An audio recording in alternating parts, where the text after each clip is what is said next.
Hello, everyone. Dr. Eames here.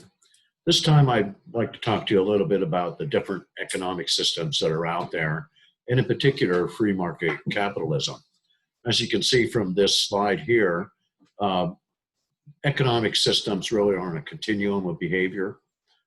We would really put communism on the one far end and pure competition on the other far end. And you can see that most economies are in the middle somewhere between those two extremes. And what we see really is that we have mixed economies of various types.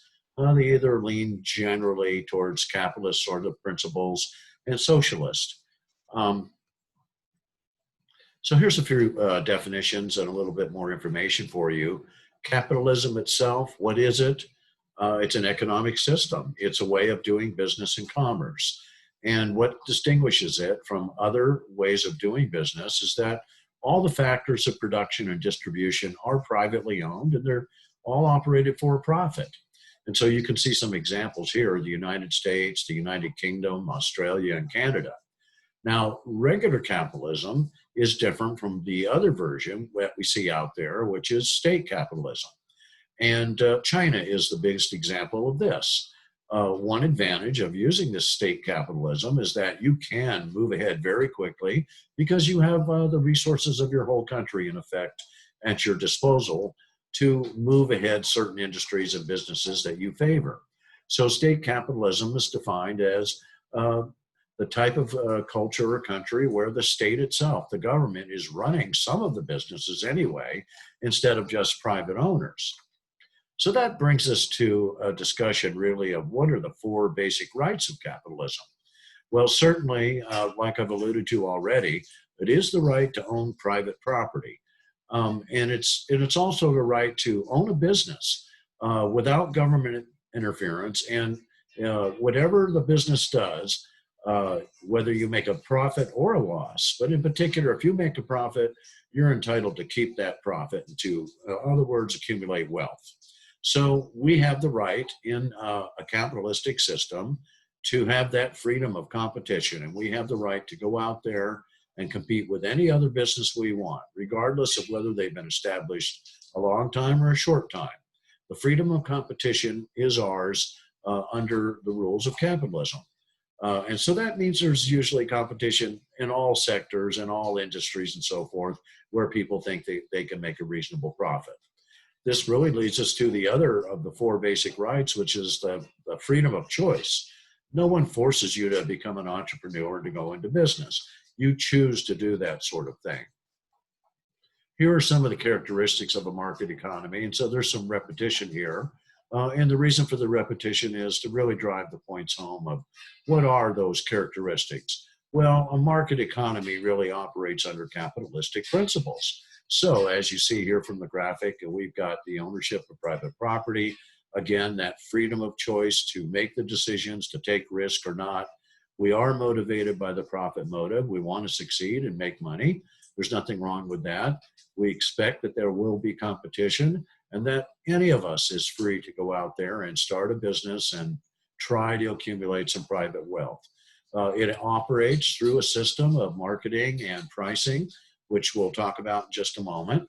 And one of the big factors also, besides the ability to own private property, is the fact that government is limited in its interference in this system, that it is all about individuals versus the state running businesses and competing. So how does the free market work? Well, really, this is a summary of the things I've talked about.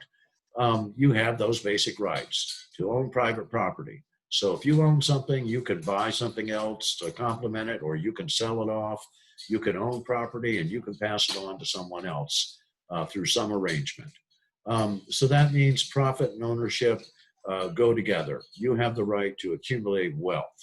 The freedom of competition, again, just to summarize, is to within your culture and within those legal guidelines, you have the right to compete and to start business. That gives you the freedom of choice, really. You can choose where you decide to open a business, what industry it's in, what kind of work you want to do, and so forth.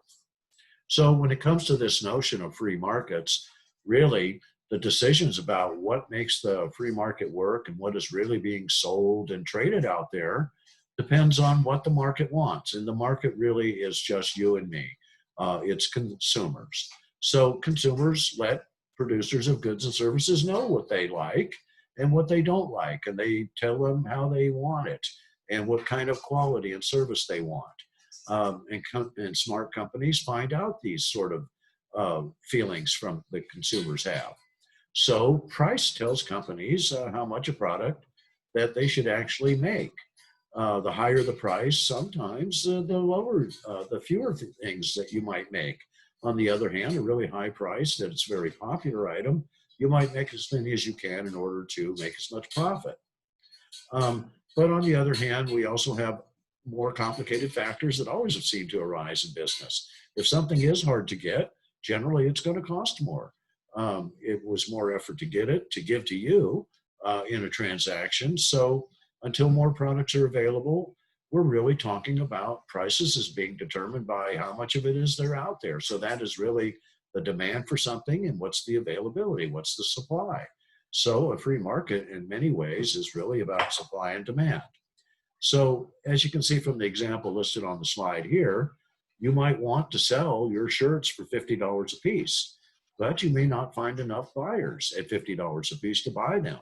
So you find out that if you lower the price and sell them for $35 or something less, that all of a sudden your demand increases and the number that you can sell increases.